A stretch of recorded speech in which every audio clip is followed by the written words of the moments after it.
ஆச்சி மசாலா எந்த சமையலும் ருசி தேடும் ரகசியம் 20 ரூபாய். No compromise. உங்க சைடுலயும் எங்க சைடுலயும். It's a GT promise. GT Holidays, South India's #1 travel brand. 26 வருட நம்பிக்கை, லட்சக்கணக்கான சந்தோஷ திருமணங்கள். கல்யாணம்னாலே தமிழ் மேட்ரிமோனி தான். மிகப்பெரிய ஆளுமை செலுத்தக்கூடிய அளவுக்கு சிறையில் இருந்த கைதின்னு சொன்னால், ஒட்டுமொத்த சிறையும் தன்னோட கட்டுப்பாட்டுக்குள்ளே வச்சிருந்த ஒரு ஆளுமை யார் அப்படின்னு சொன்னால், அது மணல்மேடு சங்கருங்கிற தீவிர பாதுகாக்கப்பட்ட பகுதி. அது அதில் கொண்டுட்டு வந்து சங்கரை வச்சுக்கலான்னு சொல்லி கொண்டு வந்து வைக்கிறாங்க. ஹை செக்யூரிட்டி பிளாக்ல இருக்கிறார். மாலின் பார்க்க வர்றாரு. இப்படி எட்டி பார்க்குறாரு. உள்ளேருந்து காவலர் என்ன வேணும்னு கேட்குறாரு. அவர் சங்கரனை நான் பார்க்கணும் அப்படின்னு சொல்கிறாப்புல. அவர் அங்கே இருந்துட்டு, சார் கொஞ்சம் ஒரு 5 நிமிஷம் அனுப்பிவிடுங்க அப்படின்னு சொல்லி சொல்கிறாரு. கையில் செல்ஃபோனை வச்சுக்கிட்டே சொல்லியிருக்காரு. அதுதான் பெரிய விஷயம். அதுவும் ஹை செக்யூரிட்டி பிளாக். ஆமாம், கையில் செல்ஃபோன் வச்சுட்டு அனுப்பிவிடுங்க அப்படின்னு சொல்லியிருக்காரு. இவர் பதறிக்கிட்டே உள்ளே போனார். என்னங்க நடக்குது இங்கே ஜெயிலில்? சங்கர் என்கிட்ட வந்து சொன்ன விஷயம், அண்ணே உங்களை பற்றி எனக்கு நல்லா தெரியும், நான் இப்போக்கி நான் உங்களுக்கு சத்தியம் பண்ணி கொடுக்குறேன், நீங்கள் இருக்கும்போது செல்ஃபோன் என்கிட்ட இருக்காது, அதுக்கு நான் உத்தரவாதம் கொடுத்தா என்னை நீங்கள் நம்பலாம், நீங்கள் போகிற வரைக்கும் தான், நீங்கள் கேட்டை தாண்டணுன்னா செல்லு என்கிட்ட வந்துடும், நீங்கள் அங்கேருந்து தூரத்துலேருந்து வரும்போதே ஆளுங்க பார்ப்பாங்க, பார்த்துட்டு சிக்னல் கொடுத்துருவாங்க, என் செல்லு இங்கேருந்து வெளியில் போயிடும் அப்படின்னு சொல்லி, இதுதான் நான் இப்போ பின்பற்றிட்டு இருக்கிறேன் அப்படின்னா. ஆனால் ஒரு விஷயம் சொல்கிறேன், கண்டுபிடிங்க பார்ப்போம் அப்படின்னு. இந்த பேரில் ஒருத்தங்கிட்ட செல்லு இருக்குது, நீங்கள் எப்போ டியூட்டி முடிச்சு போவீங்களோ அப்போ என்கிட்ட வந்து செல்லை கொடுத்துருவான், அது யாருன்னு உங்களால் கண்டுபிடிக்க முடியுமா அப்படின்னா உங்களுக்கு சவால் விடுறாப்புல. அப்போ நான் சொன்னேன், காசு கொடுத்தா எதையும் செய்யறதுக்கு எல்லா நாய்களும் தயாராக இருக்கும்போது நான் இதில் எந்த நாயை நான் கண்டுபிடிக்கிறது அப்படின்னு சொல்லி சொன்னேன். பக்கத்தில் உள்ள காவலருக்கு மூஞ்சி கொஞ்சம் ஒரு மாதிரி ஆகி, ஒரு சாப்பிட்ற பொருள்லாம் ரொம்ப விலை உயர்ந்ததாக இருக்கும். காலையில் டிஃபனு வந்து பார்த்திங்கன்னா ஆம்லேட் இல்லாமல் சாப்பிட மாட்டார், ஹார்லிக்ஸு இந்த மாதிரி வேற ஒரு இடத்துல இருந்து மாதுளை முத்துக்களை உதுத்து தட்டு நிறைய வச்சு அவர் கொடுப்பாரு. அந்த தட்டு நிறைய வர்ற மாதுளை முத்து அவர் மட்டும் சாப்பிட்றதில்ல, அவர் கூட இருக்கிற கைதிகளுக்கும் அங்கே பாரா பார்க்குற காவலர்களுக்கும் கொடுத்துருவார். என்னடா சொல்கிற அப்படின்னு சொல்லி கேட்டோன்னா, முட்டையை போட்டுட்டாங்க, என்கவுண்டர் பண்ணிட்டாங்க அப்படின்னு சொல்கிறாப்புல. சொன்னோன்னே உள்ளே வராப்புல சங்கர். உள்ளே வந்த உடனே, அண்ணே முட்டையை போட்டுட்டாங்களான்னு சந்தோஷம். அப்போ நான் இருந்துக்கிட்டு சொன்னேன், இதில் என்ன உங்களுக்கு சந்தோஷம், போலீஸ் என்கவுண்டரில் கொண்டு இருக்கிறாங்க, இதில் என்ன சந்தோஷம், இதே இது நாளைக்கு உங்களுக்கு வராதுன்னு என்ன இருக்குது அப்படின்னு நான் சொல்கிறேன். உடனே டக்குன்னு கொஞ்சம் முகம் மாறிடுச்சு. மதுரை சிறைக்குள்ளேயே வந்து அவரை கொலை செய்யறதுக்கும் அட்டெம்ப்ட் நடந்திருக்காங்க, அதான் உண்மையா சார்? அது அவர் பண்ணுறதுக்கும் நடந்திருக்கு, அவர் இன்னொருத்தரை பண்ணுறதுக்கும் நடந்திருக்கு. என்ன சார் சொல்கிறீங்க? ஆமாம், அதை சொல்ல முடியுமா? சொல்லலாம், ஒன்றும் பிரச்சனை கிடையாது. மதுரைக்கு வந்துட்டீங்களாடா அப்படின்னு. ஆமாம் அப்படின்னு. சரி, காலைல 5 மணிக்கெல்லாம் வந்துருங்கடா ஸ்பாட்டுக்கு அப்படின்னு சொல்லியிருக்காரு. ட்ராக் சூட்டோடு தான் வருவான், காலையில் ரன்னிங் ப்ராக்டிக்ஸுக்கு வருவான், ஆள் காட்டுறதுக்கு நம்ம அண்ணன் வந்துடுவார், சம்பவம் பண்ணணுன்னா எல்லாம் ரூமை ஒகேட் பண்ணி போயிருங்க அப்படின்னு நைட்டு பேசுகிறாப்புல. அடுத்த நாள் சம்பவம் பண்ணுறது. ஜெயிலில் இருந்துக்கிட்டு சிறை காவலர் கொலை பண்ண ஸ்கெட்சு. சார் என்ன சார் சினிமாவை மிஞ்சிய கொடூரமாக இருக்கு. சங்கரோட சம்பவங்களும் மிரட்டல்கள்லாம் பெரும்பாலும் இந்த மாதிரி தான் இருந்துருக்கு. ஆதனையர்களுக்கு அன்பு வணக்கம். இன்று நம்மோடு மதுரை மத்திய சிறையின் முன்னாள் உதவி சிறை அலுவலரும் எழுத்தாளரும் ஆகிய திருமிகு மதுரை நம்பி அவர்களுள்ளார். வணக்கம் நம்பி சார். வணக்கம். நல்லா இருக்கீங்களா சார்? நல்லா இருக்கேன் சார். உங்களுடைய சிறை அனுபவம் என்பது ஒரு மிகப்பெரிய ஒரு சிறை அனுபவம். மதுரை சிறையில் பல 10 ஆண்டுகள் நீங்கள் வந்து அங்கே வேலை பார்த்துருக்கீங்க. குறிப்பாக நீங்கள் பல்வேறு கைதிகளை பார்த்துருப்பீங்க. அந்த கைதிகளில் ஒரு ஆளுமை மிக்க கைதிகள்லாம் இருப்பாங்க. அந்த நபர் யாராவது உங்களுடைய மனதை தொட்ட கைதி அல்லது சிறையவே கட்டுப்பாட்டை வைத்திருந்த கைதினா நீங்கள் வந்து யாரை சார் சொல்லுவீங்க? நிறைய பேர் அந்த மாதிரி இருந்திருக்காங்க.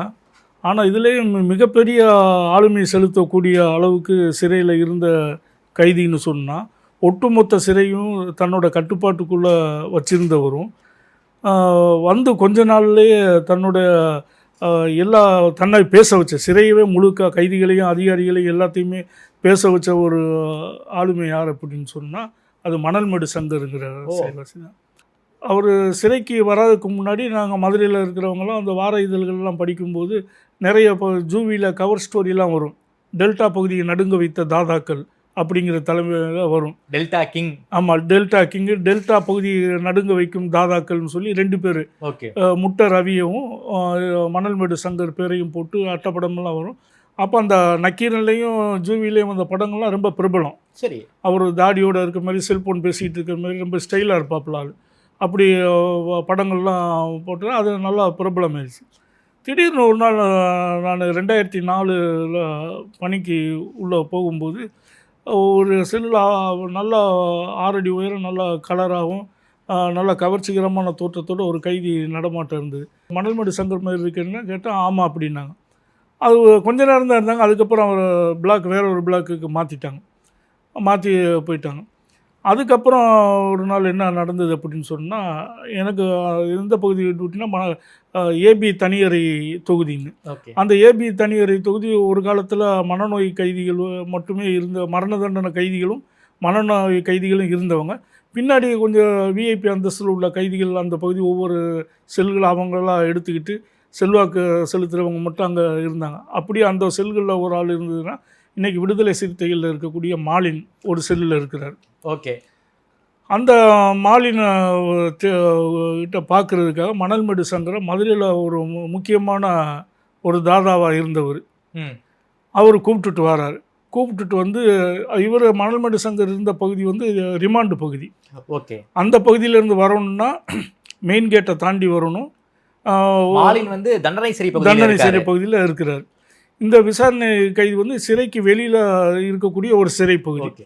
அங்கேருந்து வர்றதுன்னா அந்த பிரதான வாயில் பக்கம் வந்து ஒவ்வொரு கட்டமாக அந்த பிளாக்கில் அனுமதி வாங்கணும், அந்த வளாகத்தை தாண்டி வரணும் அனுமதி வாங்கணும், வாயில் பகுதியில் அனுமதி வாங்கணும், தண்டனை பிளாக்கு ஒவ்வொரு பகுதியும் போகும்போது இவ்வளவையும் கடத்தி அவரை அங்கே கொண்டுட்டு வந்திருக்காங்க. ஓகே. கொண்டுட்டு வந்து மாலின்கிட்ட வந்து அறிமுகப்படுத்துகிறார். அண்ணே இவர் வந்து உங்கள் ஆளுங்க தான் அப்படின்னு அவர்கிட்ட சொல்கிறார். இப்போ அண்ணே நீங்கள் எப்போ வந்தீங்கன்னா மாலின் அவர் அடையாளம் பார்த்துட்டு கேட்குறாரு. நான் நேற்று தான் வந்தேன், உங்களுக்கு தெரியுமா அப்படின்னு அவர் கூப்பிட்டுட்டு வந்து தாதா கேட்குறாரு. எங்கள் அண்ணனை தெரியாதா அப்படின்னு சொல்கிறாப்புல. அப்புறம் மாலின் உள்ள தண்டனை பகுதியில் உங்களுக்கு என்ன வேணும்னாலும் சொல்லுங்கள், எந்த இதுனாலும் செய்கிறேன், உங்களுக்கு செஞ்சு தரேன் அப்படின்னு சொல்கிறாப்புல. சரி நான் சொல்கிறேனே, அது செஞ்சு கொடுங்க, எனக்கு இங்கே இவர் இருக்கிறாரு பார்த்துக்கிடுவார் ரிமாண்ட் பகுதியில் அப்படின்னு. அப்போ அவர் அந்த கூட வந்த தாதான்னு சொன்னேன், ரிமாண்ட் பகுதியில் நான் எதுவும் தேவைன்னா அவருக்கு பார்த்துக்கிடுவேன், தண்டனை பகுதியில் ஏதாவது உதவியில் வேணால் நீங்கள் செஞ்சு கொடுங்க. சரி அப்படின்னு சொல்லுவாங்க. கொஞ்ச நேரம் தான் அவருக்கு பேச முடியும், நின்று பேசிட்டு போயிட்டார். ஓகே. இது ஒரு 3 நாளைக்கு முன்னாடி நடந்த நிகழ்வு. 3 நாள் கழித்து நடந்தது என்ன அப்படின்னா, அந்த தண்டனை பகுதியில் 6ஆம் பிளாக் செல்லுன்னு ஒரு பகுதி ஒன்று இருக்குது. அந்த 6ஆம் பிளாக் செல்லில் ஒரு முக்கியமான பகுதி, அது ஒரு ஹை செக்யூரிட்டி பிளாக் மாதிரி இருக்கும். அது ஓகே. அதில் ஒரு 6 செல்லு தான் இருக்கும். அதில் குறைந்த எண்ணிக்கையில் தான் கைதிகள் இருப்பாங்க, ரொம்ப தீவிரமாக பாதுகாக்கப்பட்ட. இப்போ உதாரணத்துக்கு என்ன அப்படின்னு சொன்னால், அண்ணா திராவிட முன்னேற்ற கழகம் ஆட்சியில் இருக்கும்போது இப்போ உள்ள அமைச்சர் கேகேஎஸ்எஸ்ஆர் ராமச்சந்திரன் அதில் இருந்தார். அப்படி முக்கியமான ஆள்கள் எல்லாமே பாதுகாப்புக்காக அங்கே இருப்பாங்க. தீவிர பாதுகாக்கப்பட்ட பகுதி அது.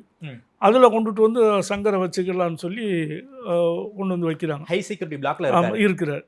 அப்போ ஹை செக்யூரிட்டி பிளாக்கில் ப்ராப்பராக பார்க்கணும்னா அங்கே ஒரு காவலர், எக்ஸ்ட்ரா காவலரையும் போட்டு அந்த பிளாக்குக்கு மட்டும் ஒருத்தரை போட்டுருவாங்க. பாரா இருந்துக்கிட்டு இருக்கும். உள்ளே யாரும் வர முடியாது, வெளியில் யாரும் போக முடியாது, சோதனைகள் எல்லாமே ரொம்ப தீவிரமாக இருக்கும். அதுக்குள்ளே அவர் இருக்கிறார்.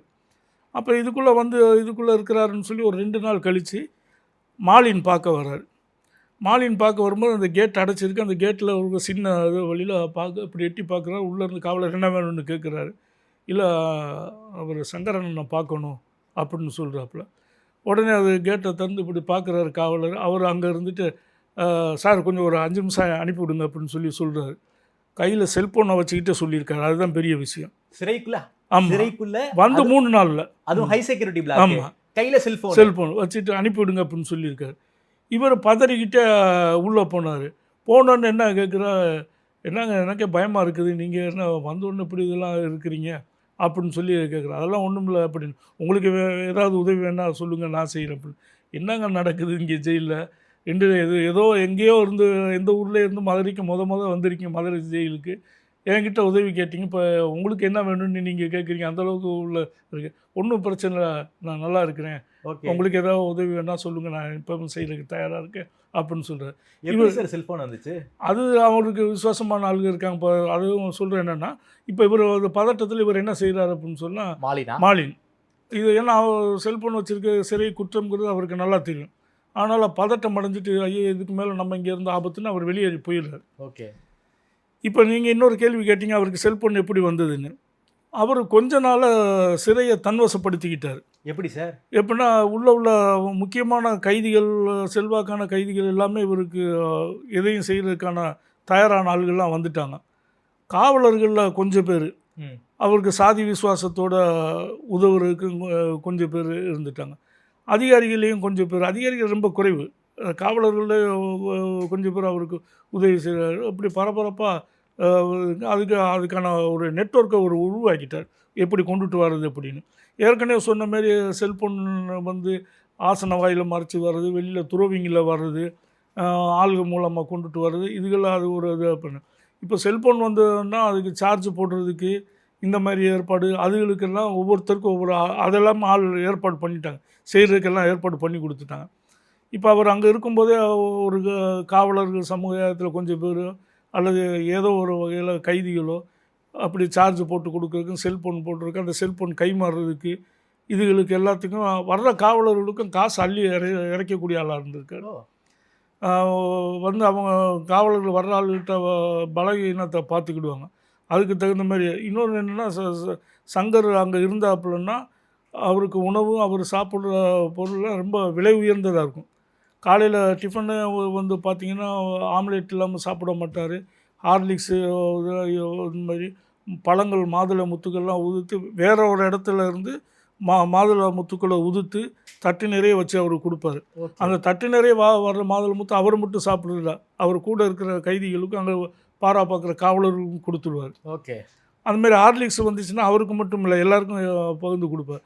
இதில் இந்த அன்புக்கு ஒவ்வொருத்தர் ஈடாகி அவங்க அன்பை வெளிப்படுத்துறதுக்கு இதெல்லாம் கைமாறா செய்யணும்னு செஞ்சுறாங்க. நிர்வாகம் என்ன செய்யணும், இவங்க தொல்லை இல்லாமல் இருந்தால் போதும், கண்டு காணாமல் யாரோடையும் தொடர்பு இல்லாமல் இருக்கட்டும் அப்படிங்கிறதுக்காக வைப்பாங்க. சின்ன சின்ன சலுகைகள், இந்த உணவு முறைகள் எல்லாம் கொஞ்சம் கண்டு காணாமல். இது கூடுதலாக அந்த சிறை கட்டுப்பாட்டை மீறதுக்கு சில விஷயங்கள் ஆட்டோமேட்டிக்காக அதை உருவாகிடுது. அப்படி உருவானது அந்தமாரி போனது. அது 3 நாளைக்கு முன்னாடி வரைக்கும் அந்தமாரி இருந்தது. அதுக்கப்புறம் பார்த்தாங்க இது இங்கே இருக்க வச்ச ஆபத்து இன்னும் அப்படின்னு சொல்லி திருப்பி அவரை வந்து ரிமாண்ட் பகுதிக்கு அனுப்புகிறாங்க.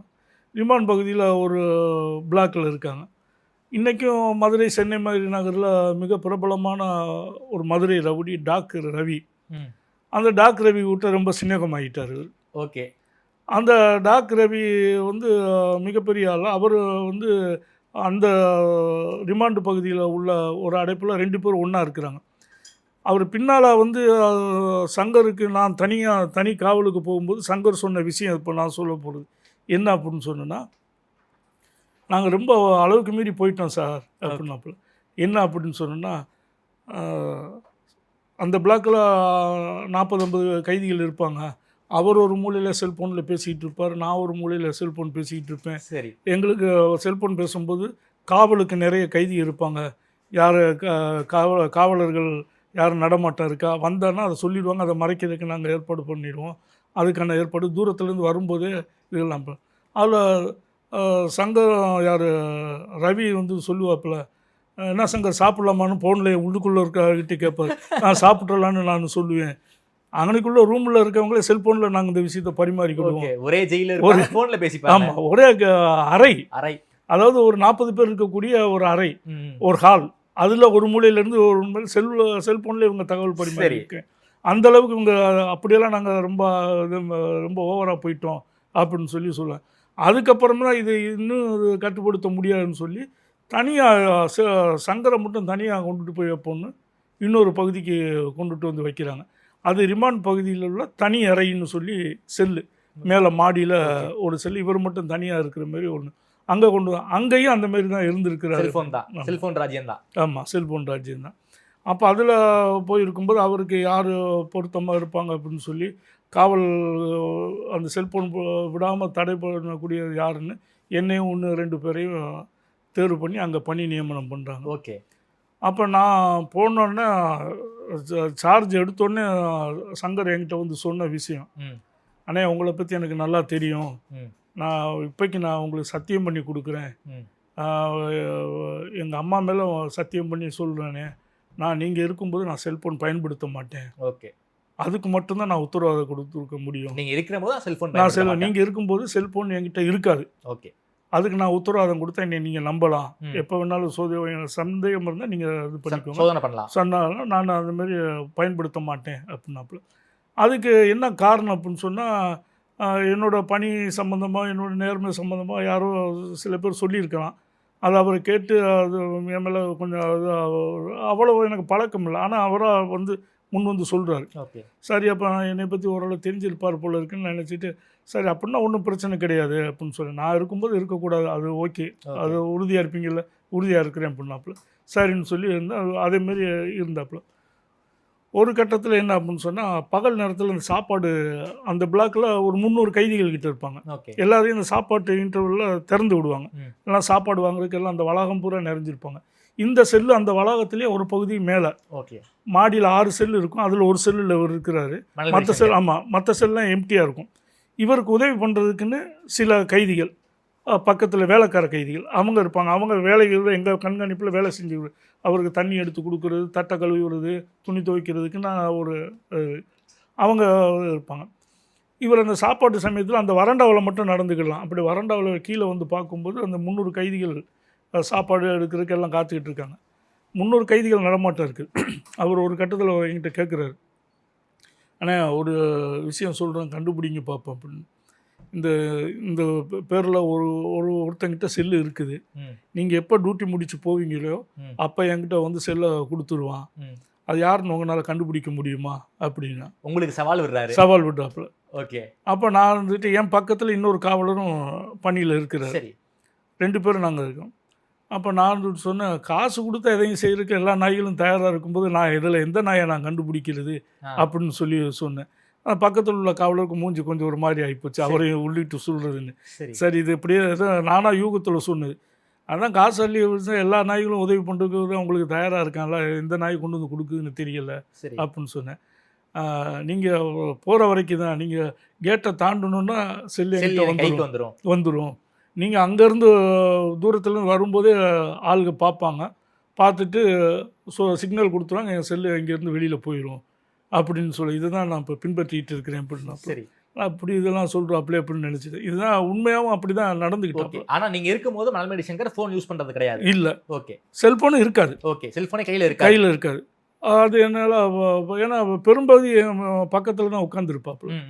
அங்கே உட்காந்துட்டு நான் புத்தகம் நிறைய படிப்பேன். ஓகே. அந்த சும்மா பொழுது போகிறதுங்கிறதுக்கு அங்கே புத்தகம் எடுத்துகிட்டு போய் படிப்பேன். அப்போ அவரும் அந்த என்கிட்ட புத்தகங்கள் வாங்கி கொடுப்பேன். ஓகே. ஒருவேளை நான் அந்த புத்தகத்தை ஒரு 3 நாளோ ஒரு வாரமோ ஒரு புத்தகத்தை படிச்சுக்கிட்டு இருந்தேன்னா, அவர் ஒரே நாள் அந்த புத்தகத்தை படித்து முடிச்சுடுவார். ஓகே. அவருக்கும் பொழுது போகணும் இல்லையா, அதனால் புத்தகம் ஒரு வாரத்தில் படித்தார். அப்படி தான் கள்ளிக்காட்டு இதிகாசம் அவர் படித்தாப்புல. வைரமுத்துடைய கள்ளிக்காட்டு இதிகாசத்தை மணல்மேடி சங்கர் ஃபுல்லாக படிச்சுட்டாப்புல. சரி. அதேமாரி சிஐஏ உளவு குறிப்புகளின் பின்னணியில் சேகுவாரான்னு ஒரு புத்தகம். சரி. அவர் ஜெயகாந்தனோட மருமகன் மாதவராஜுங்கிற எழுதின புத்தகம், சின்ன புத்தகம் தான். ஓகே. ஆனால் சேகுவாரா சம்மந்தமாக முழு விவரமும் அதில் இருக்கும் அந்த புத்தகம். அந்த புத்தகத்தை படித்தேன். அதை படித்தது ரொம்ப ஆர்வமாயிட்டாப்புல. சரி. ரொம்ப நாள் படிக்கணும்னு ஃபுல்லாக முழு விவரமும் இருக்க, நல்லா இருக்குது புத்தகம் அப்படின்னு, எல்லா விவரமும் ஆதாரபூர்வமாக எழுதியிருக்காப்புல அப்படின்னு சொல்லி ரொம்ப இதாக எனக்கு ரொம்ப பிடிச்ச புத்தகமாகிடுச்சு அப்படின்னு சொன்னேன். அதேமாரி பண்ணை அடிமையிலிருந்து விடுதலை அப்படின்னு சொல்லி ஒரு புத்தகம், பிஎஸ் தனுஷ்கோடி தஞ்சாவூர் பகுதியிலேருந்து அவர் புத்தகத்தை படித்து எங்கள் ஊர் கதாபாத்திரங்கள்லாம் வருது இதில் அப்படின்னு சொன்னார். அப்புறம் சென்னல்னு சொல்லி ஒரு வெண்மணி சம்பவம், சோலை சுந்தர பெருமாள் எழுதின புத்தகம், அதெல்லாம் படித்தோன்னா அதுலேயும் சொல்கிறாரு, எனக்கு தெரிஞ்ச ஆளுங்கள்லாம் அதில் வராங்க சார் அப்படின்னு சொல்லி. ஆமாம். அப்போ அதெல்லாத்தையும் அவர் படித்து ரொம்ப ஆர்வமாக இந்த மாதிரி நிறைய புத்தகங்கள் என்கிட்ட அப்பப்போ படிக்கிறார். இந்த புத்தகங்கள்லாம் படிக்கும்போது அவர் அங்கே இருக்கிறார். அதனால் என்கிட்ட பேசிகிட்டு இருக்கும்போது அவர் செல்ஃபோன் போடுறதுக்கு அங்கே இதெல்லாம் பேசுகிறதுக்கு வாய்ப்பில், பெரும்பகுதி என் கூட தான் பேசிகிட்டு இருப்பாப்புல. இப்படி ஓடிக்கிட்டு இருந்தது. ஒரு கட்டத்தில் என்னென்னா, தீபாவளிக்கு முதல் நாள் நினைக்கிறேன், தீபாவளிக்கு அடுத்த நாள் அவர் அந்த மாடியில் உள்ள அந்த செல்லில் காலில் திறந்து விட்டோன்னா அப்படி நடைபயிற்சிக்காக கொஞ்சம் தூரம் அப்படி அங்கிட்டு போயிட்டு வர்றார். அப்படி வரும்போது அந்த செல்லுலேருந்து தண்டனை பகுதியில் பார்த்தீங்கன்னா ஆஸ்பத்திரி வளாகம் தெரியும். ஓகே. அந்த ஓட்டுக்கூரை அந்த உள்ள கைதிகள் நடமாட்டம்லாம் கொஞ்சம் தூரத்தில் தெரியும். அங்கே உள்ள தண்டனை பிளாக்கில் 5ஆம் தொகுதியில் உள்ளவங்க பூரா இவருக்கு ஆதரவாளர்கள் நிறைய இருக்கிறாங்க. அதில் கொஞ்சம் பேர் அடிக்கடி அங்கேருந்து டாட்டா காமிக்கிறது, பேசுகிறது, இது எல்லாமே இருக்கும். ஊடால ஒரு காம்பவுண்டு சுவர் தான் இருக்கும். அப்போ அங்கேருந்து சங்கர் அங்கேருந்து அப்படி பார்த்தோன்னா என்னமோ கேட்டால் அவங்க அங்கேருந்து நானும் பார்க்குறேன். ஓகே. நான் அந்த ஓரத்துலேருந்து பார்க்குறேன். அங்கேருந்து அவர் சொல்கிறாரு, இப்படி காமிக்கிறாங்க முட்டைன்னு இப்படி காமிக்கிறார், இப்படி காமிக்கிறாங்க. ஓகே. இவர் என்ன முட்டை எதுவும் வேணுமாடா அப்படின்னு சொல்லுங்க. இல்லைண்ணே முட்டை அப்படின்னு சொல்லி டிவி இது எல்லாத்தையும் சொல்லி காமிக்கிறேன் அப்படின்னா ஏதோ பரபரப்பாக முக்கியமான தகவல் சொல்கிறாங்க. அண்ணே ஒரு 2 படி கீழே இறங்கி என்னான்னு கேட்டுக்கிடுவா அப்படின்னு கேட்டாப்புல. சரி இங்கே கீழே இறங்கக்கூட இங்கேக்குள்ள இருந்துக்கிடு. அப்போ அந்த படியை விட்டு கொஞ்சம் அந்த ஒரு சின்ன வறண்டா மாரி அதுக்கிட்ட போய்ட்டு என்னடா சொல்கிற அப்படின்னு சொல்லி கேட்டேன்னா, முட்டையை போட்டுட்டாங்க, என்கவுண்டர் பண்ணிட்டாங்க. ஓகே. அப்படின்னு சொல்கிறாப்புல. சொன்னோன்னே உள்ளே வராப்புல சங்கர். உள்ளே வந்த உடனே அண்ணே முட்டையை போட்டுட்டாங்களான்னு சந்தோஷம். அப்போ நான் இருந்துக்கிட்டு சொன்னேன், இதில் என்ன உங்களுக்கு சந்தோஷம்? போலீஸ் என்கவுண்டரில் கொண்டு இருக்கிறாங்க, இதில் என்ன சந்தோஷம்? இதே இது நாளைக்கு உங்களுக்கு வராதுன்னு என்ன இருக்குது அப்படின்னு நான் சொல்கிறேன். உடனே டக்குன்னு கொஞ்சம் முகம் மாறிட்டு என்ன சொல்கிறாப்புலன்னா, இல்லைண்ணே முட்டை வந்து ஆளுங்கட்சி இவங்கெல்லாம் ரொம்ப நம்பிட்டாப்புல, அவங்கக்கிட்டலாம் போய் அந்த கட்சியில் சேர்றேன்னு சொன்னார். ஆனால் அவர் அப்படி இருந்து அவரை விடலைல்ல அப்படின்னு. நான் அப்படி இல்லை, நான் இவங்களை யாரையுமே நம்பலை, கோர்ட்டில் கேஸ் போட்டிருக்கேன், எனக்கு உயிர் பாதுகாப்பு இல்லைன்னு எங்கள் அம்மாவை விட்டு கேஸ் போட்டிருக்கேன். அதனால் போகும்போது பூரா எங்கள் வழக்கறிஞர்கள் குழுவும் வெளியில் வந்துடும், என்கவுண்டரில் என்னை கொண்டுருவாங்கன்னு நான் முன்ன கூடிய நான் இப்படி நடக்கக்கூடாதுன்னு நான் ரிட்டு தாக்கல் பண்ணியிருக்கேன். தனக்கு தான் என்கவுண்டர் செய்யப்படுவோம் முன்னாடியே வந்து யூகிச்சிருக்காரு மால்மேடி சங்கர். அதுக்கான முன்னேற்பாடுகள் தான் அவர் ரிட்டு தாக்கல் பண்ணதும் அவரோட வழக்கறிஞர் குழுவும் இவருக்கு பாதுகாப்பு குழுவும் இவர் ஒவ்வொரு தடவை கோர்ட்டுக்கு போகும்போது இவரை பின்தொடரும். Okay sir. சார் அதே போல் மதுரை சிறைக்குள்ளேயே வந்து அவரை கொலை செய்கிறதுக்குலாம் அட்டெம்ப்ட் நடந்திருக்காங்க, அதான் உண்மையா சார்? அது அவரை பண்ணுறதுக்கும் நடந்திருக்கு, அவர் இன்னொருத்தரை பண்ணுறதுக்கும் நடந்திருக்குது. என்ன சார் சொல்கிறீங்க? ஆமாம், அதை சொல்ல முடியுமா? சொல்லலாம், ஒன்றும் பிரச்சனை கிடையாது. என்ன அப்படின்னு சொன்னால் அது அவரோட ஸ்டேட்மெண்ட், அவர் சொன்ன விஷயமும் ஓகே இதெல்லாம் யூகிச்சது உண்மை. அவரை சம்பவம் பண்ணுறதுக்கு அன்னைக்கு அங்கே இருந்த மதுரையில் இருந்த மிகப்பெரிய கொலையாளிகள், ரவுடிகள் இது எல்லாமே இருந்திருக்கேன். ஏன்னா இந்த முட்டை ரவிக்கு வேண்டிய ஆளுக பூராமே மதுரையில் டாமினேட் பண்ணக்கூடிய ஆள்களாக இருந்தாங்க. ஒரே சமூகம். ஆமாம், ஒரே சமூகம். அவங்க டைரக்ஷன் கொடுத்ததுனால இவரையும் பாதுகாக்கணுங்கிற எண்ணத்தில் தான் இவர் தனியாக பாதுகாத்து. ஏன்னா இவருக்கு ஐஎஸ்ல இருந்து வந்த ரிப்போர்ட்டுகள் இவருக்குள்ள மதுரை சிறைக்குள்ளே பாதுகாப்பு இல்லை அப்படின்னு, உள்ளே கொல்லப்படலாம் அப்படின்னு சொன்னதை அடிப்படை அதுக்கான சக்தி உள்ளே இருந்தது. ஓகே. அப்போ அவரை பாதுகாக்கணுங்கிறதுக்காக அவரை செப்பரேட் பண்ணி வச்சாங்க, தனி செல் வச்சாங்க. அவர் செல்போன் பயன்படுத்துறதும் கூட 2வது. இந்த மாதிரி அசம்பாவிதம் நடந்துடக்கூடாதுங்கிறதுக்காக தான் அவர் தனியாக பாதுகாத்து. ஓகே. அந்த அளவுக்கு மதுரை சிறையிலேயே வந்து மலர்மேடு சங்கருக்கு உயிருக்கு பாதுகாப்பு இல்லாமல் இருந்தார்.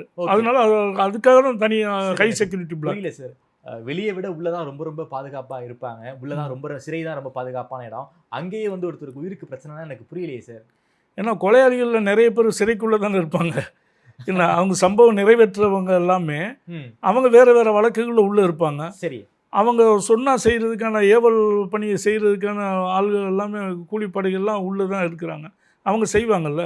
இப்போ இந்த ஹை செக்யூரிட்டி பிளாக்குக்கு சங்கர் வராதுக்கு முன்னாடி 6ஆம் பிளாக் செல்லில் இருந்தாப்புல இல்லையா, அந்த சமயத்தில் ஒரு சம்பவம் ஒன்று நடந்திருக்குது. என்ன சார் நடந்திருக்கு? அது என்ன அப்படின்னு சொன்னால், சங்கர் தான் சொன்ன விஷயம் என்னன்னா, மேலவளவு கொலை வழக்கில் இருக்கிறவங்க கொஞ்சம் பேர் மதுரை சிறையில் தண்டனை ஆகியிருந்தாங்க, முக்கியமான ஆள்கள்.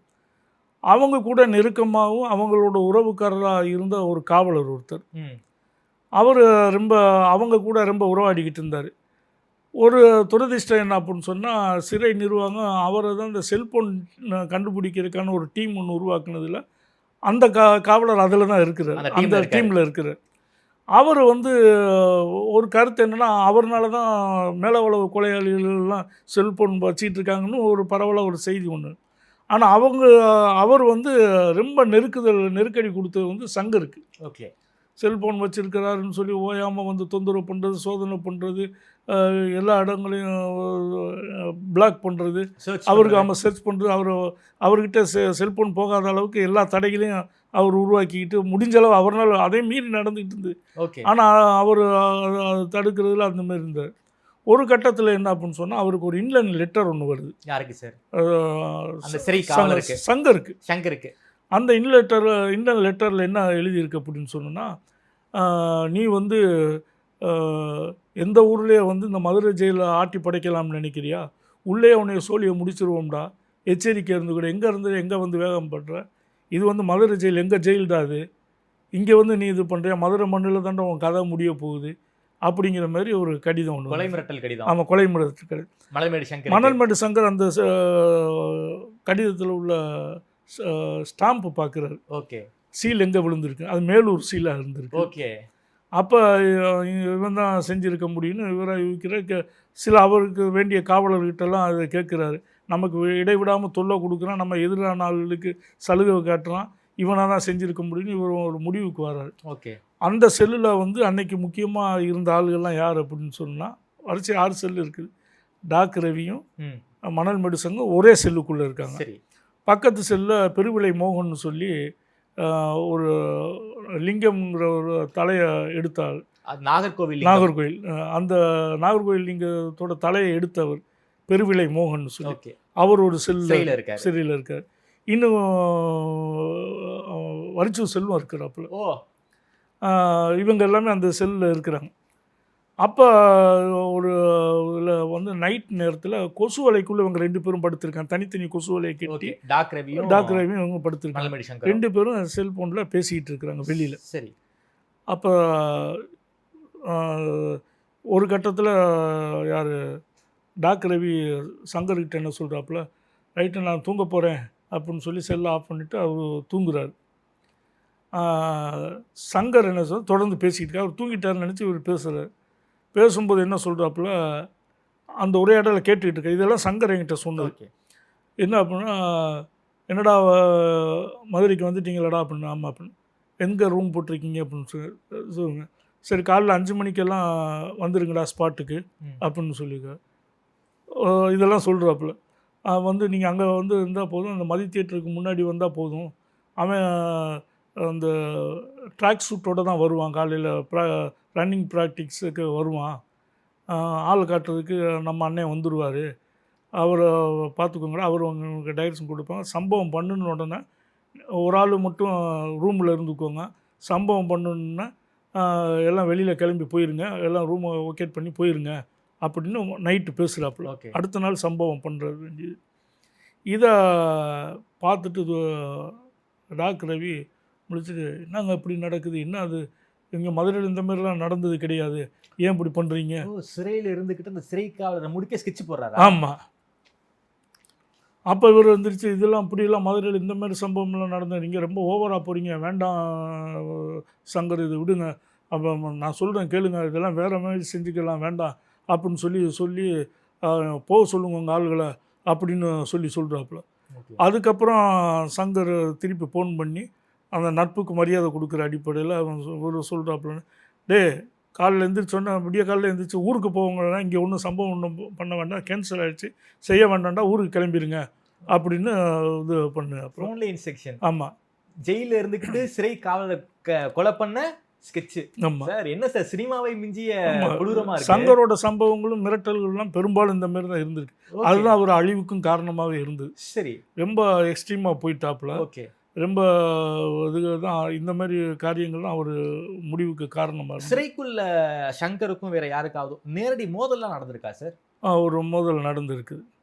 அதில் தான் அந்த முட்டை ரவியோட ஆளுன்னு சொன்னேன் இல்லையா, ஆமாம், அவங்க பெரும்பான்மையாக இருக்கக்கூடிய அந்த பிளாக்கில் தான் ஒரு அந்த குவாரண்டைன் அப்படிங்கிற பகுதியில் இவர் இருந்தார். 10வது அடைப்பில் தான் சங்கரும் இவங்கெல்லாம் இருந்தாங்க. இவருக்கு வந்து 2-3 நாள் இது நடந்தது. சிறைக்கு வந்து 2-3 நாள் அதுக்கப்புறம் தான் ஒரு 6ஆம் பிளாக் செல்லுக்கு கொண்டுட்டு வரேன். இவருக்கு பாதுகாப்பு இல்லை அப்படிங்கிறதுக்காக கொண்டுட்டு வந்தது காரணம் வந்து 2-3 நாளில். அப்போ அந்த முட்டை ரவியோட ஆளுக்கு அங்கேருந்து டைரக்ஷன் கொடுத்து ஆமாம் வந்திருக்கு, சம்பவம் ஏதாவது பண்ணுங்க அப்படின்னு. அந்த பிளாக்குக்கு பின்னாடி தான் கொல்லைப்புறம் இருக்குது, அங்கே தான் பெரிய தண்ணி தொட்டி இருக்குது, குளிக்கிற இடம். அது அந்த காம்பவுண்டு சோறு பின்னாடி பிளாக்குக்கு பின்னாடி அங்கேயும் ஒரு காவலர் இருப்பார் பாராவுக்கு, குளிக்கிற இடத்துல. அப்போ சங்கரும் அந்த நான் சொன்ன மாலின்கிட்ட ஒருத்தர் கூப்பிட்டுட்டு வந்தாப்புல, அவர் தான் சங்கரை கூப்பிட்டுட்டு குளிக்க, அவங்க 2 பேரும் தான் குளிக்க வராங்க. அவர் சும்மா உட்காந்துருக்காரு, அந்த கூப்பிட்டு வந்தவர். இவர் வந்து அவர் கூட வந்து ஒத்தக்கடை கணேசன்பாங்க, ஒத்தக்கடை கணேசன். அவர் வந்து அங்கே உட்காந்துருக்கிறார். இவர் கையிலேயே அவுத்து போட்டுட்டு குளிக்கிறதுக்கு கிளம்புறாரு. 2 டப்பாலும் தண்ணி எடுத்து ஊற்றிருப்பார்.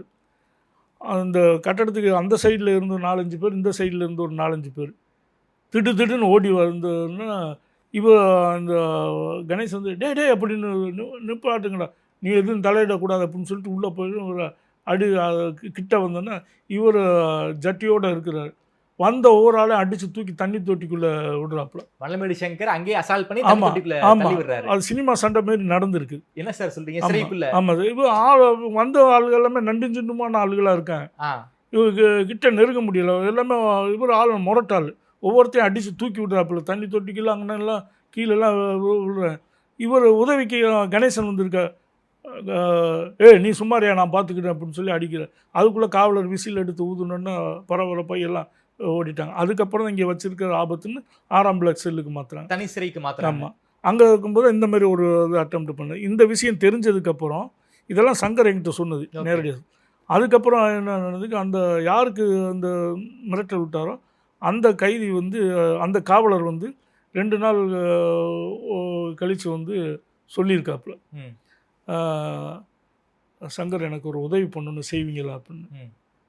என்ன அப்படின்னு, எனக்கு தங்கச்சி திருமணம்லாம் நடக்குது, கொஞ்சம் வேலையை கொஞ்சம் செலவுக்கு பணம் ஒரு 5000 ரூபா இருந்தால் கொடுக்க முடியுமா அப்படின்னு கேட்டிருக்காப்புல.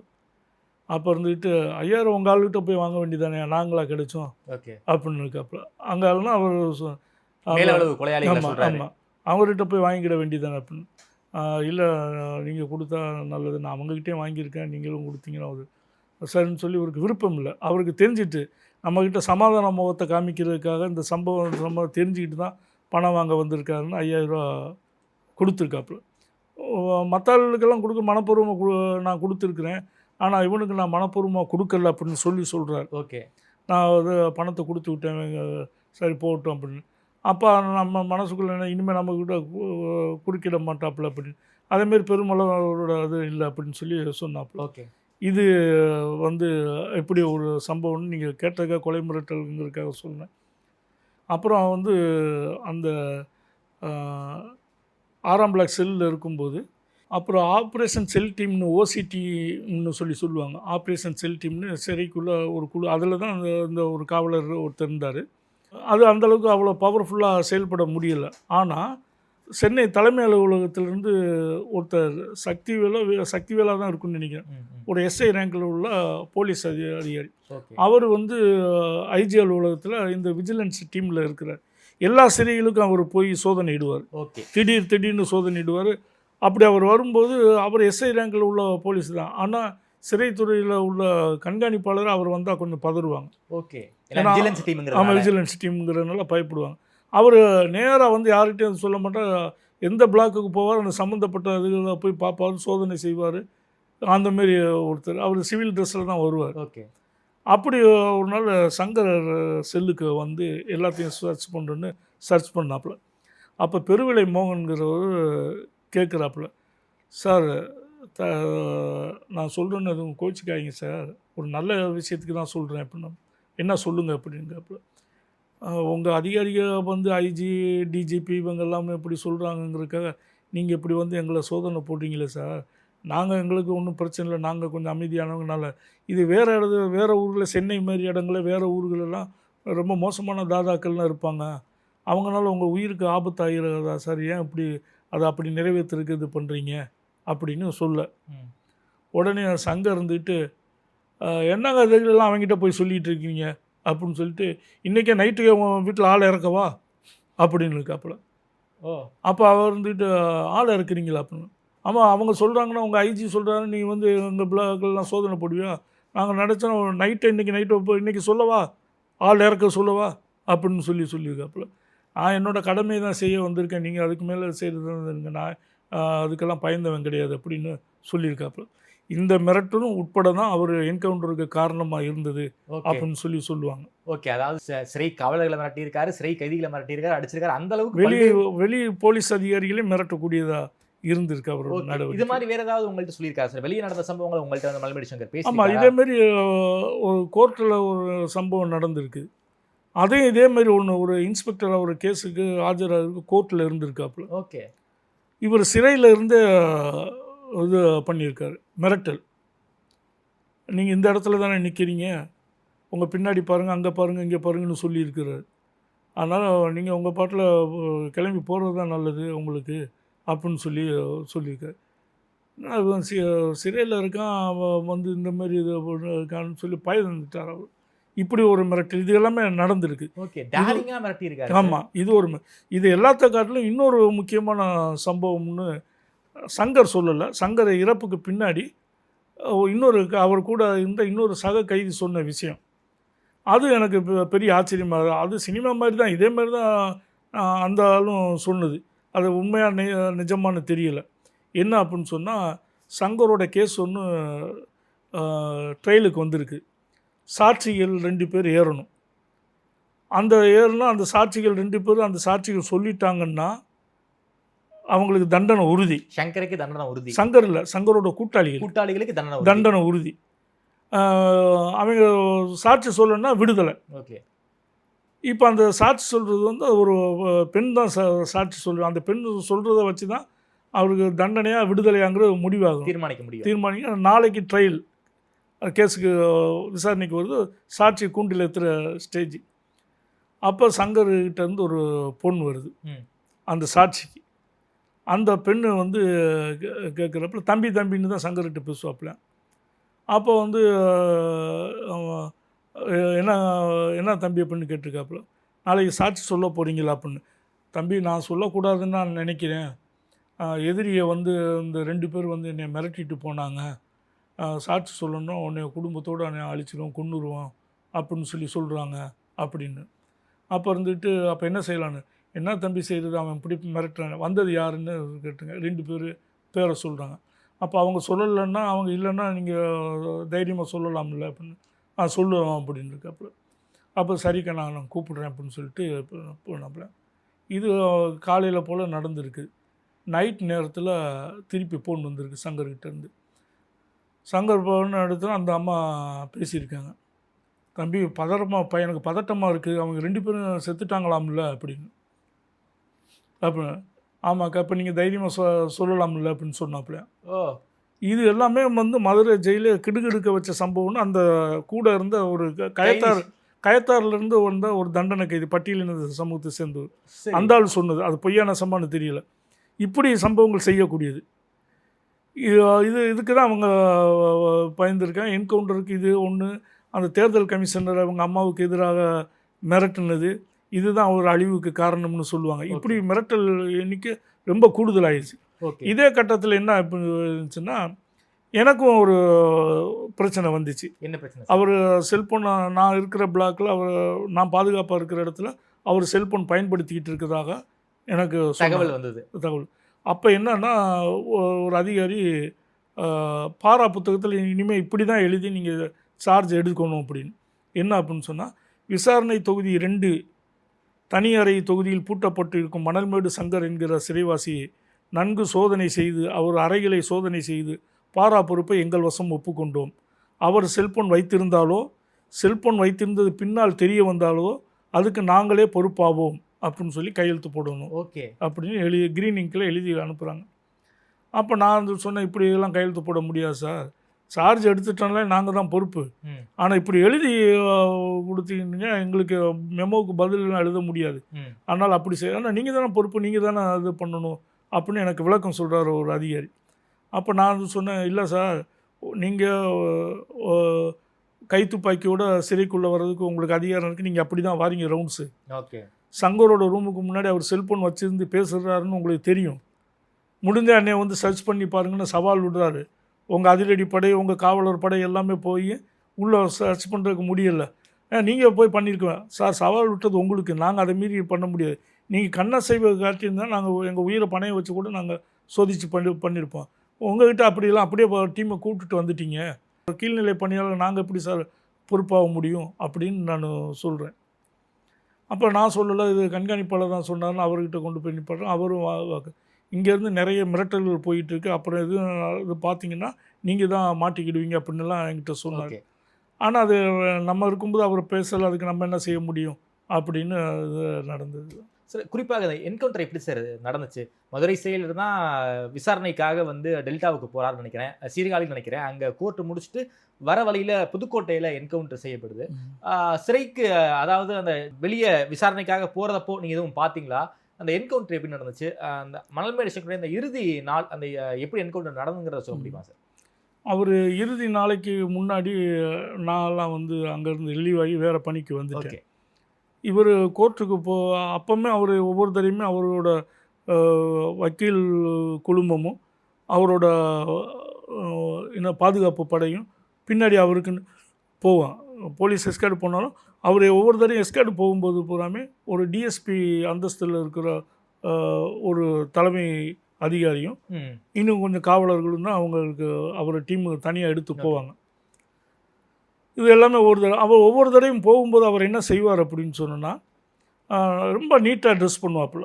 அவர் போகும்போது கூட அவர் கலருக்கு எடுப்பாக வந்து ஒரு மெரூன் கலர் டிஷர்ட்டு தான் போட்டிருந்தார்.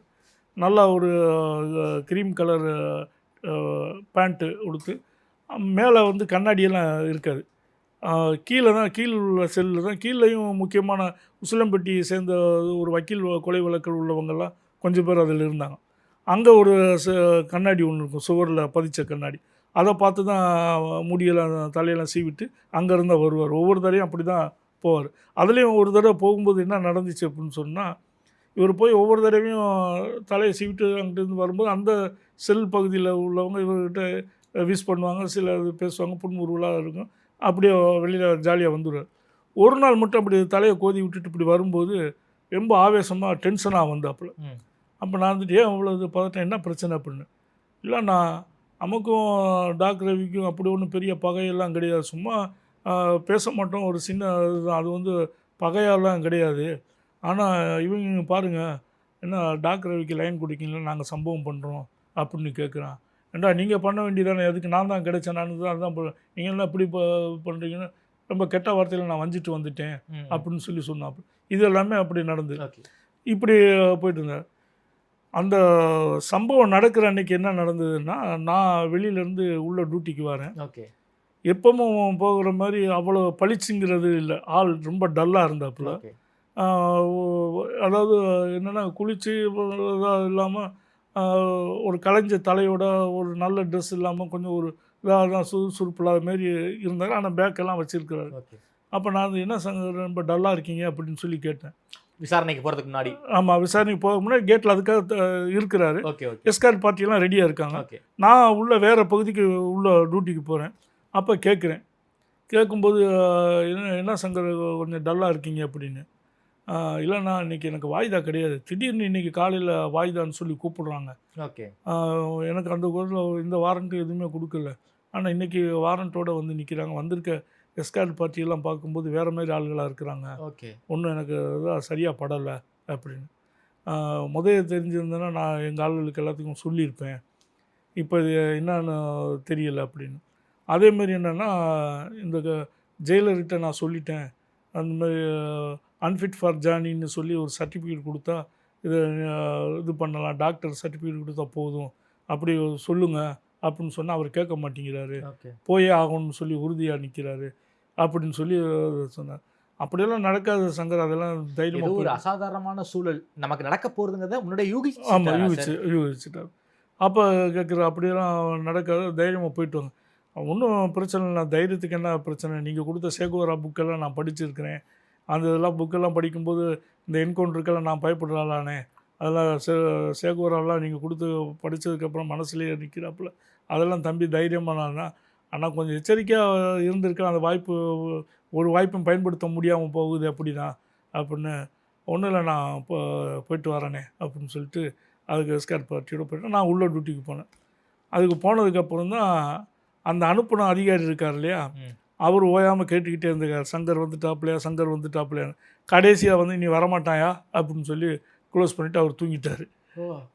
அது ஒன்று சொல்லுவாங்க. அவர் போயிட்டாப்புல. இது நடந்தது வந்து இப்போ வேறு டீம் யாரோ ஒருத்தர் வந்திருக்காங்க, கூப்பிட்டுட்டு போயிருக்காங்கன்னு சொல்லியிருந்தாங்க. அவர் வரல, அது இறந்துட்டார். அவர் இறந்து போனதுக்கப்புறமும் தான் தெரியுது ஜெயிலில் ஒரு சோகமயமாக இருந்திருக்கு. நிறைய கைதிகள் வந்து ரொம்ப சோகத்தில் தான் இருந்திருக்காங்க. அவங்க ஆதரவாளர்களை தவிர காவலர்களையும் நிறைய பேர் இருக்குது. இதுலேயும் குறிப்பாக என்ன அப்படின்னு சொன்னால், சங்கர் வந்து அந்த செல்லில் இருந்தோன்னா காலையில் இந்த சம்பவம்லாம் தெரிஞ்சதுக்கப்புறம் என்கவுண்டரில் கொண்டுட்டாங்கன்னு தெரிஞ்சோன்னா அந்த 300 கைதிகள் வருவாங்களே, அதில் நிறைய பேர் அந்த செல்லை பார்த்து அழுதுருக்காங்க. சங்கர் இந்த செல்லை பார்த்து மேலே பார்த்து அழுதுருக்காங்க. ஆள் இல்லை அப்படின்னா அங்கே உள்ள ஆளுகிட்ட அண்ணன் இருக்காரான்னு கேட்டு இல்லைன்னு ஒருத்தன் அழுதுருக்கான். ஒரு ஆள் அழுதுருந்துருக்காரு. அவர்கிட்ட போய் ஒரு எஸ்ஐ கேட்டிருக்காரு, என்ன பண்ணு, எனக்கு ஜாமீனுக்கெல்லாம் பணமெல்லாம் கொடுத்தாருங்க, 10,000 ரூபா கொடுத்து நான் ஜாமீனில் வெளியில் போகிறேன், இன்றைக்கி போயிடுவேன் பாருங்கள், அவர் அண்ணன் போயிட்டார் அப்படின்னு சொல்லி அழுதுருக்காப்புல. அந்தமாரி இன்னொரு அதிகாரி உதவி சிறை அலுவலர் அவர் வந்துட்டு சொன்னார், நேற்று தான் தம்பி அவன் கையில் ஒரு 1000 ரூபா வாங்கினேன் அப்படின்னு சொல்லி சொல்கிறப்பல, ஒரு 1000 ரூபா நேற்று தான் அவன் கையிலேருந்து வாங்கினேன் அப்படின்னு சொல்லி சொல்கிறார். இந்தமாரி எனக்கு தெரிஞ்ச சில காவலர்கள் சாப்பிடாமலாம் இருந்திருக்காங்க. அவர் மேலே விசுவாசமுள்ள ஜாதி பற்றில் இருக்கிற 2-3 பேர் சாப்பிடாமலாம் இருந்திருக்காங்க. அவங்களே அது வெளிப்படையாக என்கிட்ட சொல்லியிருக்காங்க. இந்தமாரி ஒட்டுமொத்தமாக எல்லாரோட ஆதரவு பண்ணாங்க அப்படின்னு. இதில் என்ன அப்படின்னு சொன்னால், அவர் என்கவுண்டர் பண்ணதுக்கு அப்புறம் ரொம்ப நாள் கழித்து அந்த என்கவுண்டர் இதில் போன ஒரு காவலர் ஒருத்தர் ஒரு தகவல் சொன்னதாக இன்னொரு எங்கள் காவலர் ஒருத்தர் எனக்கு சொன்ன தகவல். வேனை விட்டு கீழே இறக்க சொல்லி அந்த ஒதுக்குப்புறமான ஒரு இடத்துக்கு கூப்பிட்டுட்டு போய் இறங்க சொல்லியிருக்காங்க. அவரை இறங்க மாட்டேன் அப்படி பண்ணு சொல்லியிருக்கேன். நீங்கள் சுடுறதுன்னு முடிவு பண்ணி உள்ளே சுடுங்க, ஓட விட்டு சுட்டுறதுன்னு நான் இறங்க மாட்டேன், நீங்கள் சுடுறேன்னா சுட்டுக்கோங்கன்னா அந்த கம்பி வலைக்குள்ளேயே அந்த வளையம் இருக்கும் இல்லையா, ஓட்டை இருக்கும், அதுக்குள்ளே வச்சு தான் அவர் சுட்டதா அப்படின்னு சொல்லியிருக்கேன். ஓகே, அதுக்குள்ளே வச்சு தான் நாங்கள் சுட்டோம் அப்படின்னு. அந்த மெரூன் கலர் சட்டையோடு தான் அவர் இறந்துருக்கார். இதை பார்த்துட்டு ஜூவிலேயோ நக்கீரன்லேயோ அந்த டிஷர்ட் வாங்கி கொடுத்த ஒரு அக்கான்னு சொல்லுவாப்புல. அந்த டிஷர்ட்டை அவர் என்கிட்ட சொல்லியிருக்காரு. கோர்ட்டுக்கு போகும்போதெல்லாம் பெரும்பாலும் இந்த மெரூன் கலர் தான் ஒரு அக்கா எடுத்து கொடுத்த ட்ரெஸ் இது அப்படின்னு சொல்லி சொல்லுவாப்புல. அந்த அக்கா சம்மந்தப்பட்டாங்க ஜூவியில் இதுலேயே வந்திருக்கு. எனக்கு அந்த பாடியை அந்த ஃபோட்டோ பேப்பரில் பார்த்தோன்னா ரொம்ப இதாக, நான் எடுத்து கொடுத்த டிஷர்ட்டோடு தான் அந்த தம்பி இறந்துருக்காப்புல அப்படின்னு சொல்லி சொன்னாப்புல. இப்படி தான் வந்து மணல்மேடு சங்கரோட கதை முடிஞ்சது. அதில் ஒரு முக்கியமான விஷயம் என்ன அப்படின்னு சொன்னால், மணல்மேடு சங்கர் வந்து பட்டியலின சமூகத்தை சேர்ந்தவர், அவர் பட்டியலினத்துக்காரங்க மட்டும்தான் அவர்கிட்ட பாசமாக இருப்பாங்க அப்படின்னு சொன்னாங்க. ஆனால் அது இல்லை. அவர் கூட தோளோட தோளை இருந்து ஆதரவாக இருந்த டாக் ரவி வேற ஒரு சமூகம். மணல்மேடு சங்கர் வந்து உள்ளே இருந்து ஒருத்தர் பிளான் பண்ணி ஒருத்தர் டீம் அனுப்பி விட்டாங்க இல்லையா, அது டாக் ரவிக்கே தெரியாமல் டாக் ரவி கூட இருந்த ஒரு கல்லர் சமூகத்தை சேர்ந்த ஒரு ஆள். அவர் வந்து இவர் டாக் ரவிக்கு தெரியாமலே ஒரு சம்பவம் ஒன்று செய்கிறதுக்கு சங்கருக்கு வந்திருக்காரு. ஓகே, அதில் தான் இவங்களுக்கு ஏன் ஆளே நீ பயன்படுத்திட்டே அப்படின்னு. அதுதான் இல்லை ஜெயிலில் இவரோட செல்வாக்கு எந்த அளவுக்கு இருந்ததுக்குங்கிறதுக்கு அதுதான். ஓகே, அந்த டீமோட லீடர், அந்த கேங் லீடருக்கு தெரியாமலே அவங்க கேங்கில் உள்ள ஒரு ஆளை வளைச்சிட்டாரு. ஒரு ஆளை வளைச்சி இவருக்கு அசைன்மெண்ட்டுக்காக இவர் எடுத்திருக்காப்புல. அப்படி 2-3 சம்பவங்கள் பண்ணியிருக்காப்புல. இவர் இறந்து போனதுக்கு அப்புறமும் பழி தீர்த்ததில் ஒரு ஆள் இவர் பட்டியலினத்து சமூகத்தை சேர்ந்தவராக இருந்தாலும் கொலை செய்யப்பட்டவர் முக்குளத்தோர் சமூகத்தை சேர்ந்தவர். இவர் ஏவி விட்ட ஆளுகளில் இவருக்காக அந்த ஏவி விட்டல இவருக்காக போய் செஞ்சாங்க இல்லையா, அதில் முக்குளத்தோர் சமூகத்தை சேர்ந்தவர் ஒருத்தர் இருக்கிறார். ஓகே, அவர் தான் காக்கு வீரன் சொல்லி உசிலம்பட்டிக்காரர். அப்போ ஜாதி பார்க்காம தான் அந்த கொலையாளிகளோ அல்லது அந்த ரவுடிகளோ இருக்கிறாங்க. அப்படி வெளியே ஜாதி பிரச்சனை சொல்றாங்கன்னா உள்ளுக்குள்ள அப்படி இல்லை, எல்லா சமூகத்தை சேர்ந்தவர்களும் அந்த சம்பவம். அதில் அந்த காக்கு வீரன்கிறவர்களும் அதில் முக்கியமாக என்னென்னா, அதில் சம்பவம் செஞ்சுட்டு போய் பெரிய ஆஸ்பத்திரியில் போய் இருக்கும்போது அதில் ஒரு ஆள் பத்திரிகையில் பேட்டியெல்லாம் வந்திருக்கு. நான் என் கடவுளுக்கு காணிக்கை கொடுத்துட்டேன், நீ என்ன என்கவுண்டர் பண்ணாலும் ஓகே தான் அப்படின்னு. என் கடவுளுக்கு நான் செய்ய வேண்டிய காணிக்கையை நான் செஞ்சுட்டேன் அப்படின்னு. அது வேறு சமூகத்தால். ஓகே, மணல்மேடு சங்கர் என்கவுண்டருக்காக இன்னொருத்தர பலி வாங்கியிருக்காங்க. அவர் வேற சமூகத்துக்காரர். மணல்மேடு சங்கர் மேல விசுவாசத்துக்காக அந்த சமூகத்தை அவர் வேற சமூகத்தால். அதுவும் இவர் எந்த சமூகத்தை எதிர்த்து பாதிக்கும் அந்த ஆதிக்க சமூகத்தை சேர்ந்தவரே தான். ஓ அது எவ்வளோ முக்கியமான விஷயம்னு பாருங்க. ஓகே சார், ரொம்ப நன்றி சார். குறிப்பாக நீங்கள் சொல்கிற சம்பவங்கள் வந்து கற்பனைக்கும் எட்டாத வகையில் சினிமாவை மிஞ்சிய அளவுக்கு மணல்மேடு சங்கர் வந்து சிறைக்குள்ளே இருந்து பல சம்பவங்கள் பண்ணியிருக்காரு. உள்ளே இருந்துக்கிட்டே வெளியே ஸ்கெட்ச் போட்ட சம்பவங்கள், உள்ளே இருந்துக்கிட்டே ஒரு காவலரை அட்டன் பண்ண சம்பவங்கள்னு பல்வேறு விஷயங்களை ரொம்ப வெளிப்படையாக பேசியிருக்கீங்க. உங்களுக்கும் மணல்மேடு சங்கருக்கும் நடந்த அந்த உரையாடலை பற்றி ரொம்ப அறிவாக பேசியிருக்கீங்க, ரொம்ப எக்ஸ்க்ளூசிவாக பேசியிருக்கீங்க. நேரில் நேரம் கொடுத்து பேசி நமக்கு நன்றி தம்பி சார். மகிழ்ச்சி, நன்றி.